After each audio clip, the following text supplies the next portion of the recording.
n'est pas vraiment la réponse qu'ils attendaient. 4000 soignants en pédiatrie ont signé une lettre ouverte adressée à Emmanuel Macron dans laquelle ils dénoncent la saturation des services hospitaliers. En cause, l'épidémie de bronchiolite, mais aussi des problèmes structurels.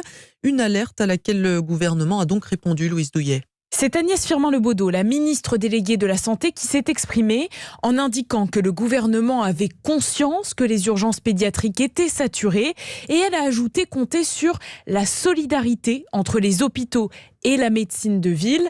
Pas de solution pérenne donc, ni de moyens supplémentaires, ce que déplore la présidente de la Société française de pédiatrie, le professeur Christine Graleguen. Là, c'est pas du bricolage dont on a besoin, mais on a besoin d'un chantier général. Les malades s'accumulent dans les couloirs, dans des conditions de surveillance qui sont absolument insuffisantes, et un épuisement et des familles et des équipes soignantes qui nous disent non mais nous on va pas tenir. Et les pédiatres viennent prendre les gardes avec la boule au ventre en se disant mais quel enfer ça va être encore, que c'est 12 heures qu'on va enchaîner dans des conditions où on ne peut pas prendre en charge correctement les enfants. Situation inédite alors même que le pic de cette épidémie est loin d'être atteint et qu'il faut continuer en parallèle à traiter d'autres épidémies telles que la grippe, le Covid ou encore la gastro-entérite. Les précisions de Louise Douillet.